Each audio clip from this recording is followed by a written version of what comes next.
이번 블레싱 패밀리 주제가 지혜입니다. 하나님의 지혜를 배우라. 하나님의 지혜를 배우라. 지혜를 어떻게 배울까? 오늘 설교의 주제, 하나님을 경외함인데, 하나님을 경외하는 것이 지혜의 근본이다라고 성경이 말합니다. 하나님을 경외하는 것, 하나님을 경외하는 것이 지혜의 근본이다. 지혜의 근본만이 아니라 지식의 근본이다라고까지 하셔요. 잠언서 1장 7절 말씀을 한번 같이 읽어볼까요? 시작. 여호와를 경외하는 것이 지식의 근본이거늘 미련한 자는 지혜와 훈계를 멸시하느니라. 자, 지식과 지혜는 어떤 차이가 있을까요? 정보화 사회, 정보화 시대를 맞이해서 엄청나게 많은 정보들, 자료들, 데이터들, 많은 뉴스거리들이 쏟아집니다. 그 모든 것을 통칭해서 우리가 지식이라고 이렇게 구분을 한다면, 지혜라는 것은 그 지식을 어떻게 분별하느냐, 어떻게 사용하느냐, 그 중에서 거짓된 정보도 있고요, 또 잘못된 그런 지식들도 있어요. 그것을 잘 분별해서 어느 타이밍에 어떤 적절한 그런 모습으로 사용을 할 것이냐, 그것이 바로 지혜가 아니겠습니까?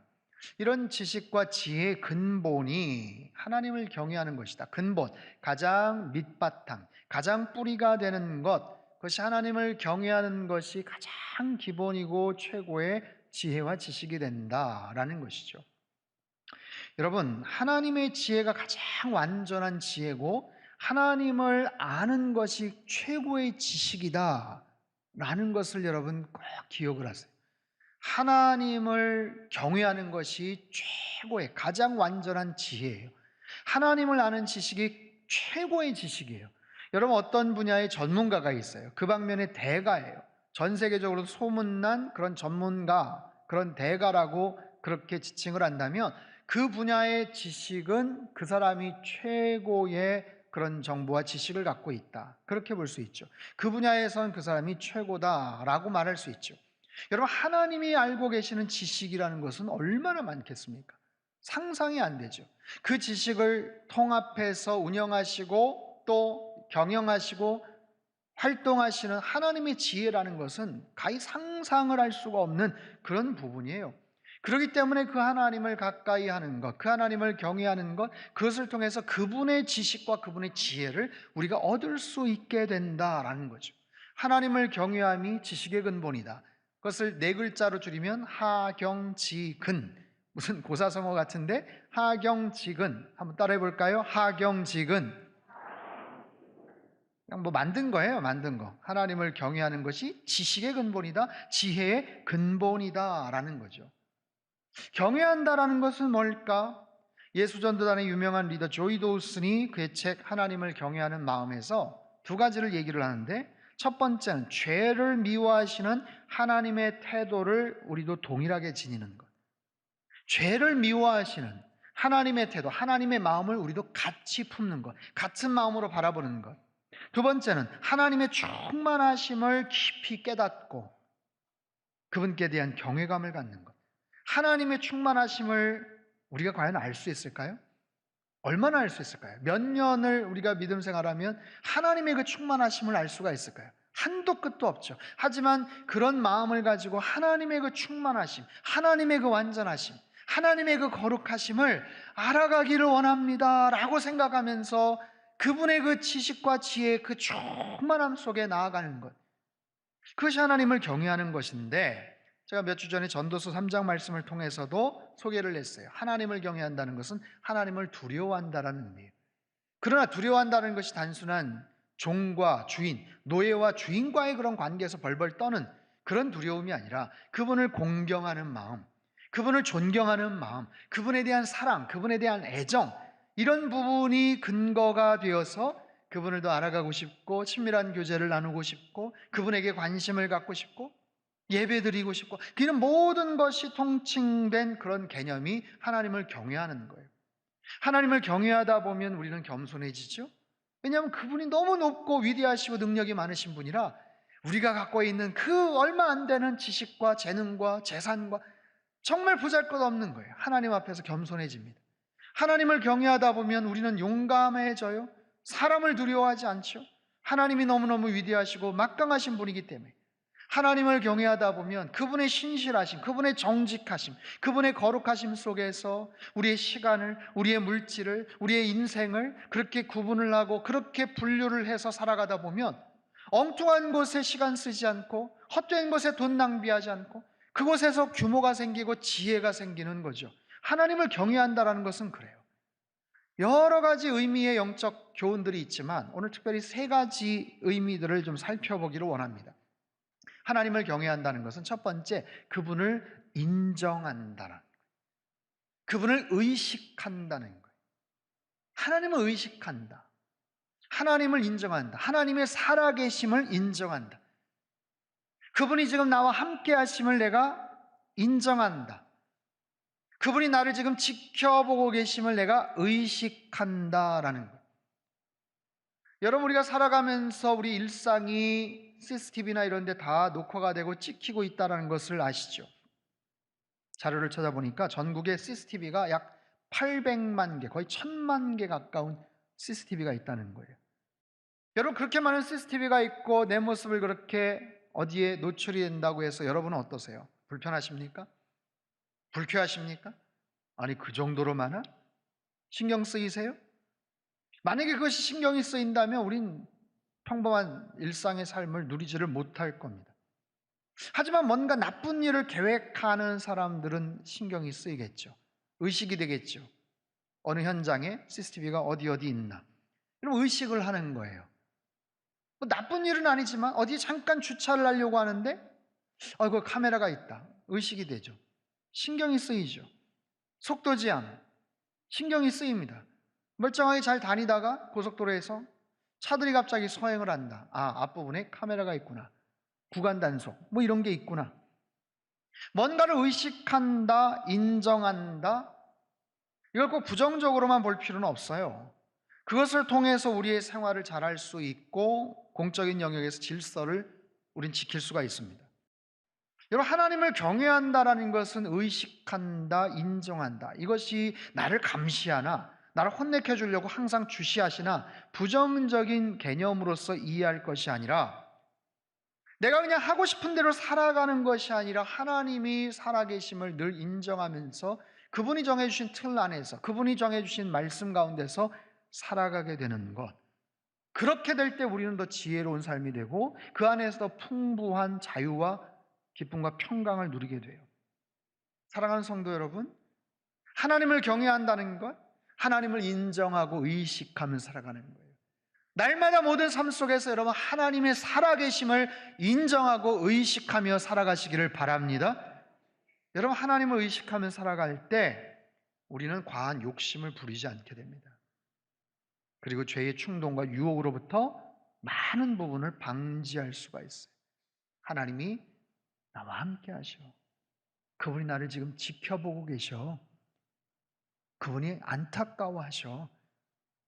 갑자기 벼락을 쳐서 내 행동을 막으시지는 않으시겠지만 그런 나의 모습을 보며 하나님이 안타깝게 여기시오. 그런 상황 속에서 하나님이 주신 참된 자유를 얻고 기쁨을 누리며 살아가는 저와 여러분의 삶이 되시기를 주님의 이름으로 축복합니다. 두 번째는요, 신뢰한다, 의지한다 라는 개념이에요. 하나님을 경외한다는 것은 인정한다, 의식한다. 근데 그냥 의식만 하는 게 아니라, 인정만 하는 게 아니라 그분이 나에게 도움을 주실 수가 있구나 하는 것을 생각하면서 그분을 의지하고 신뢰하는 거죠. 오늘 본문을 보며 하나님을 경외하는 것이 지혜의 근본이고 거룩하신 자를 아는 것이 명철이다라고 말씀을 하세요. 여러분, 명철이라는 단어는 슬기라는 단어입니다. 지혜와 슬기는 사실 거의 같은 의미예요. 사물의 이치를 바르게 분별하는 것, 이를 정확하게 처리할 방도를 생각해내는 그런 재능, 그런 능력. 근데 보세요, 내가 신뢰할 누군가가 있는가? 하나님을 경외함으로 그분의 살아계심을 인정하고 의식하고 살아가다 보면 그 속에서 지혜와 슬기를 얻게 되는데, 그러면서 그분을 의지하게 되고 그분을 신뢰하게 되는 거예요. 여러분, 그런 하나님이 없이 내가 의지하고 신뢰할 수 있는 그런 사람은 과연 얼마나 되는가? 여러분, 수많은 사람들의 전화번호가 입력이 되어 있겠지만 정말 결정적이고 어려운 상황 속에서 내가 편하게 연락할 수 있는 사람의 전화번호 숫자는 몇 명이나 될 것 같으세요? 가족들, 지인들, 교구 식구들, 친구들 많아야 10명 안쪽입니다. 10명도 많을걸요? 어느 정도냐에 따라서 더 줄어들 거예요. 이 정도 부탁할 수 있을까? 전화할 수 있을까? 확 줄어듭니다. 그리고도 고민하고 갈등하죠. 자신이 없죠. 여러분, 사람은 살아가면서 누군가를 의지하게 마련이에요. 그러나 그 의지의 대상이 사람인가? 지인인가? 세상의 물질인가? 그게 아니라 하나님을 의지하는 것. 하나님만을 의지하는 것. 하나님을 의지하고 신뢰하는 것. 그것이 하나님을 경외한다라는 것이고, 그런 경외하는 사람을 하나님은 도와주신다 말씀하세요. 시편 115편 11절 말씀 같이 한번 읽어보죠. 시작. 여호와를 경외하는 자들아, 너희는 여호와를 의지하여라. 그는 너희의 도움이시요 너희의 방패시로다. 아멘. 하나님을 의지하는 자들에게 도움이시고 방패가 되시는 하나님, 그 하나님을 의지했던 많은 사람들은 하나님을 경외했던 사람들이에요. 대표적인 한 사람, 다윗을 소개를 하죠. 몇 가지 사건을 말씀을 드립니다. 첫 번째, 다윗이 처음 골리앗 앞에 섰을 때 15살 전후밖에 안 되는 젊은 청소년, 어린 친구가 블레셋과 이스라엘과의 전투에서 한 거인이 나와서 으름장을 놓고 큰 소리로 조롱을 하고 모욕을 하는데, 다른 모든 사람들은 두려움을 느끼고 어찌할 바를 알지 못할 때 다윗은 그 속에서 분개했어요. 속상했어요. 아니, 저 인간이 누구길래 하나님을 모독하는가? 이스라엘 군사들을 이렇게 함부로 깔보는가? 왜 사람들은 저 앞에 그냥 찍소리도 못하고 가만히 있는가? 속이 상한 거예요. 그래서 어린 다윗이 나가죠. 물매를 돌리며 막대기를 가지고 그 앞에 서서 담대하게 이렇게 말합니다. 사무엘상 17장 45절 말씀 같이 읽습니다. 시작. 다윗이 블레셋 사람에게 이르되 칼과 창과 단창으로 내게 나아오거니와 나는 만군의 여호와의 이름 곧 네가 모욕하는 이스라엘 군대의 하나님의 이름으로 내게 나아가노라. 자, 이 본문을 가만히 보면 여러분, 다윗이라고 무섭지 않았겠어요? 어리니까 잘 상황 파악을 못했나? 그렇지 않습니다. 왜 안 무섭겠습니까? 왜 겁이 안 나겠습니까? 길을 가다가 덩치가 이만한 정말 깡패 같은 사람들이 두세 명이 아무것도 안 하고 그냥 슬쩍만 지나가도 괜히 마음이 좀 움츠러드는데, 여러분, 그 앞에서 죽이겠다고 나서는 그 거인 앞에서 다윗이 이렇게 담대하게 말할 수 있었던 것은 뭡니까? 눈앞에 거인을 바라보면서 주눅드는 게 아니라 그 상황에 대한 안타까운 마음을 가졌고, 무엇보다도 하나님을 향한 그런 마음을 가졌어요. 하나님이 속상해 하시겠다. 하나님이 정말 화가 나시겠다. 하나님을 향한 애정, 하나님을 향한 그 신뢰하는 그런 마음, 그것이 하나님을 경외하는 그런 마음이었죠. 두 번째, 다윗이 사울의 추격을 받습니다. 10년 가까운 세월 동안 사울의 추격을 받아요. 왕이에요. 자기 장인이기도 합니다. 그런데 시기 질투가 가득가득 차서 다윗을 죽이겠다고 그렇게 쫓아다녀요. 3,000명의 군사를 풀면서 온 사방팔방을 이잡듯이 뒤집니다. 10년간을 광야 생활을 했어요. 여러분, 얼마나 힘들겠습니까? 아니, 얼마나 속상하고 얼마나 억울하고 얼마나 두렵겠어요?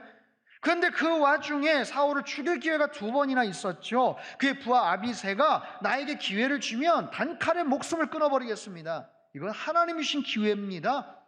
그런데 다윗은 손을 대지 않아요. 사무엘상 24장 12절 말씀 같이 읽습니다. 시작. 여호와께서는 왕사이를 판단하사 여호와께서 나를 위하여 왕에게 보복하시려니와 내 손으로는 왕을 해하지 않겠나이다. 여러분, 다윗의 중심은 자기 자신에게 있지 않아요. 이런 어려운 상황인 지극히 자기중심적일 텐데, 자기의 상황과 속상함과 연민과 이 모든 것들로 가득 차 있을 텐데, 그 상황에도 자기의 관심은 하나님에게 있어요. 나의 생각이 아니라 하나님의 생각, 나의 감정이 아니라 하나님이 바라보시는 그 시선이 무엇인지를 보는 거예요. 경외하는 거죠. 인정하는 거 아니에요. 하나님을 인정하는 거예요. 지금 이 상황을 자기만 보는 게 아니라 하나님이 지켜보시는 거예요. 왕권에 대해서 하나님이 뭐라고 생각하실까? 하나님이 뭐라고 말씀하시지 않을까? 하나님이 시퍼렇게 살아계시는데 가만히 계시지 않을 거다 하면서 끝까지 자기의 손에 피를 묻히지 않습니다. 결국 그런 다윗은 왕이 되었죠. 왕이 되고 나서 그가 언약궤를 모시러 다윗성으로 언약궤를 모시고 갑니다. 자, 가장 원했던 거, 언약궤를 가지고 다윗성에 들어가는데 수레를 몰던 소가 갑자기 뛰고 웃사가 손을 대는 바람에 즉사를 하고 그냥 분위기가 확 굳어져 버렸죠. 하지만 다시 언약궤를 가지고 다윗성 안에 들어갑니다. 하나님이 허락하셨어요. 그럴 때 다윗이 덩실덩실 춤을 추지 않습니까? 너무너무 기뻐서, 너무너무 좋아서 정말 덩실덩실 춤을 추는데 그 모습을 본 아내 미갈이 핀잔을 합니다. 조롱을 합니다. 함부로 뭐라고 바가지를 긁어요. 그때 다윗이 무엇이라고 말을 하는가? 사무엘하 6장 21절 말씀 우리 같이 읽습니다. 시작. 다윗이 미갈에게 이르되 이는 여호와 앞에서 한 것이니라. 그가 네 아버지와 그의 온 집을 버리시고 나를 택하사 나를 여호와의 백성 이스라엘의 주권자로 삼으셨으니 내가 여호와 앞에서 뛰놀리라. 여호와 앞에서 한 것이다. 하나님을 의식했던, 하나님을 의지했던 다윗, 하나님을 온전하게 경외했던 그의 인생, 소년 시절 연약할 때 두렵고 막강한 적 앞에서도 하나님을 의식하며 인정했던 다윗, 그의 인생이 가장 속상하고 힘들었을 때 일국의 가장 큰 권력자 사울 왕의 추격을 받으면서도 그 와중에도 하나님을 늘 의식하고 하나님의 생각과 하나님의 입장을 존중하고 인정했던 다윗, 결국엔 왕이 되어서 가장 높은 위치 왕위에 올랐을 때 마음껏 그 앞에서 덩실덩실 춤을 추고 기뻐할 때도 그는 누군가에게 뭔가를 보여주고 과시하려는 게 아니라 하나님 앞에서 하나님을 생각하면서 하나님을 경외했던 다윗. 그의 인생에 비록 밧세바 사건으로 치명적인 범죄가 있었지만 다시 하나님 앞에 서서 하나님을 경외할 줄 알았던 그의 인생, 그의 모습. 사랑하는 성도 여러분, 우리도 다윗처럼 하나님을 경외하는 그런 인생으로 살아가시기를 바랍니다. 아무리 힘들고 어려워도, 속상하고 외롭고 힘들고 고독하고 혼자인 것 같아도, 때로는 눈앞에 골리앗이나 사울이 나를 두렵게 해도, 때로는 미갈이나 세상 사람들이 나를 조롱한다고 해도 언제나 하나님만을 바라보는 것, 하나님을 의식하는 것, 하나님을 인정하는 것, 그 하나님을 의지하고 그 하나님을 신뢰하는 인생, 그럴 때 우리의 인생은 아름다운 인생이 되고 하나님의 지혜를 배우는 그런 삶이 될 줄로 믿습니다. 마지막 세 번째, 하나님을 경외함은 하나님 명령에 순종한다는 의미예요. 하나님을 경외한다는 것은요, 그분의 명령에 순종합니다. 보세요. 하나님의 살아계심을 인정하고 의식하는 것. 첫 번째 단계입니다. 거기서부터 출발을 하죠. 그러면서 그분과의 교제가 시작이 돼요. 힘들고 어려울 때 하나님을 의지하고 신뢰하게 됩니다. 여러 가지 도움을 받고 지혜를 얻게 되죠. 근데 어느 순간에 하나님께서 말을 걸어오실 때가 있어요. 하나님께서 뭔가를 우리에게 명령하시거나 부탁을 하실 때가 있어요. 지금까지는 우리가 하나님께 말을 걸고 도움을 청하고 기도를 했다면 이제는 하나님께서 뭔가 특별한 것을 말씀을 하세요. 거기에 순종할 수 있는가? 그것 또한 하나님을 경외하는 거예요. 아브라함의 예를 들어보죠. 75세 부름받고 떠나간 아브라함. 중간에 여러 가지 우여곡절들이 참 많았죠. 하지만 정착을 하고 자리를 잡아가고 부자도 되고 자식이 없었어요. 86세 때 하갈을 통해서 이스마엘을 낳게 됩니다. 하나님이 원치 않았던 그런 행동. 그때부터 99세까지 13년간 하나님과 어색한 침묵이 이어집니다. 성경은 아무런 기록을 하지 않아요. 13년간 하나님과 소원한 관계가 지속이 되다가 결국에는 하나님께서 찾아오셨고 하나님께서 아브라함에게 놀라운 축복을 허락해 주셔요. 100살에 낳은 아들 이삭. 이삭의 출생으로 인해서 다시 하나님과의 관계가 깊어지고 아브라함과 하나님과의 관계는 점점 더 좋아집니다. 이제는 별다른 문제가 없어 보여요. 아브라함도 나이도 이제는 꽉 차셨고 그런 상황 속에서 근데 갑자기 하나님이 아브라함에게 청천벽력 같은 말씀을 하시죠. 100살에 낳은 아들, 네 사랑하는 그 독자 이삭을 제물로 바쳐라. 제물로 바쳐라. 여러분 어떻게 아들을 바치라고 하실까? 결과적으로 하나님의 테스트였지만 그럼에도 너무 심해 보이고 충격적인 장면이에요. 이런 무리하고 비상식적인 요구 같았는데 놀랍게도 아브라함은 그대로 순종을 하죠. 여러분, 아브라함의 순종은 맹목적인 순종이 아닙니다. 에라 될 대로 되라, 파국을 작정하고 막무가내로 했던 순종도 아니에요.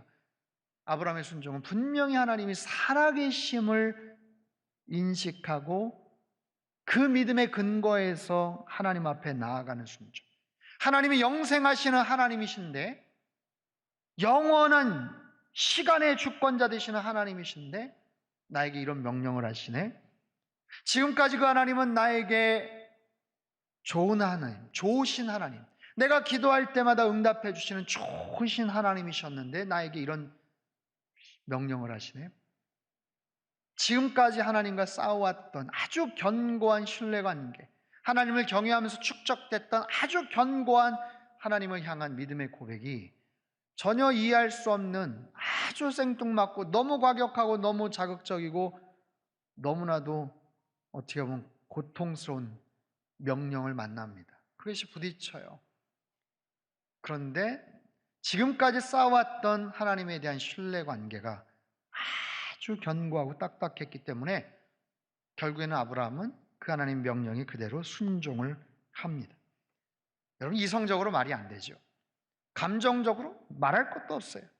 하지만 그는 경험을 가지고 그것을 근거로 움직입니다. 지금까지 쌓아왔던 하나님에 대한 축적된 그 지식, 하나님과의 그 관계를 기반으로 그는 행동에 나서게 됩니다. 하나님의 명령이 과해 보이고 이해가 안 되고 납득이 안 돼도 순종하면 하나님의 놀라운 일들을 이루는구나, 믿음의 역사를 이루는구나. 여러분, 이 사건은 아브라함의 인생의 정점에 있었던 것만이 아니라 성경에도 나오는 가장 대표적인 그런 사건이에요. 하나님의 명령에 순종하지 않았다면 아브라함은 절대로 그 이상의 하나님에 대한 지혜와 지식을 얻을 수 없었을 겁니다. 그거 어떻게 알겠어요? 그 이전까지의 지식만 알았겠죠. 그 당시에 무슨 책이 있습니까? 유튜브가 있습니까? 누가 가르쳐 줍니까? 전혀 알지 못해요. 그런데 한 단계 훨씬 더 업그레이드가 돼서 하나님의 놀라운 지혜와 지식을 깨닫는 거예요. 여러분, 우리가 알고 있는 하나님에 대한 지혜와 지식은 어느 정도일까요? 어느 정도 수준일까요? 여러분, 그 수준이 지금 계속해서 발전을 하고 계십니까? 연세를 드시고 신앙생활의 경륜이 쌓여갈수록 하나님을 향한 그 지식들이 계속해서 확장되고 더욱더 깊어지고 계심을 여러분 믿으세요? 그럴 수 있지만 그렇지 않을 수도 있어요. 오래전부터 그냥 정체되어 있고 오래전부터 그냥 그 부분에 별로 관심이 없고 그냥 습관적으로 믿음 생활하는 그런 경우들이 있죠. 왜 그렇죠? 하나님을 의지하고 하나님으로부터 기도 응답을 제대로 받았던 경험들이 가물가물한 거예요. 왜 그렇죠? 그것만이 아니라 하나님이 뭔가를 지시하시고 나에게 부담스러운 명령을 마음을 자꾸만 주시고 콕콕 찌르게 하시는데 내가 모른 척하고 내가 불순종하고 그러면 나의 그 지경이 넓어지지가 않아요. 깊어질 수가 없어요. 하나님을 경외하는 것이 지혜와 지식의 근본이다. 사랑하는 성도 여러분, 이 개념은 굉장히 어렵습니다. 어려워요. 여러분, 교회에서 이렇게 구체적으로 얘기하지 않으면 어디에서 이 개념에 대해서 들을 일도 별로 없어요. 그 약간의 추상적인 느낌도 있어요. 너무 광범위하기 때문에. 그럼에도 불구하고 여러분, 하나님을 경외한다는 의미를 우리 블레싱 패밀리 시간을 통해서 우리 자녀들과 나누세요. 아이들에게 이야기하세요. 이해하기 좀 어렵고 뭔 얘기인가 싶어도 자꾸만 이야기를 자꾸만 하세요. 그래서 하나님을 경외하는 가정이 되었으면 좋겠다. 너희들의 인생 하나님이 정말 경외하는 인생이 되고 하나님의 지혜로 가득 찬 인생이 됐으면 좋겠다. 하경직은 하나님을 경외하는 것이 지혜와 지식의 근본이다 라는 거예요. 사랑하는 성도 여러분, 하나님의 살아계심을 늘 인정하시고 의식하며 살아가시기를 바랍니다. 이 자리에 계신 어느 누구도 하나님의 살아계심을 부정하는 분은 아마 없을 거예요.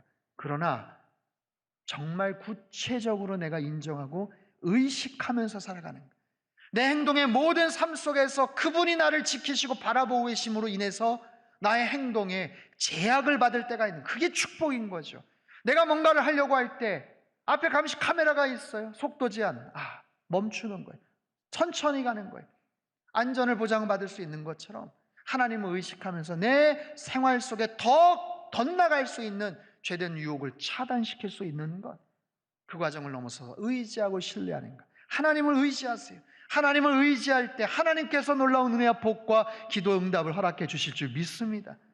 더 나아가서 하나님을 섬기시고 순종하십시오. 순종하십시오. 그럴 때 이전에 깨닫지 못했던 엄청난 지혜를 깨닫게 되고 하나님을 경외하는 자들에게 주시는 놀라운 축복을 허락해 주실 줄 믿습니다. 우리 모든 블레싱 패밀리, 상당에 속한 모든 우리 교우들, 각 가정마다 우리 아이들의 모든 인생 앞날마다 하나님을 경외하는 놀라운 은혜와 축복이 항상 흘러 넘치게 되기를 주님의 이름으로 축원합니다.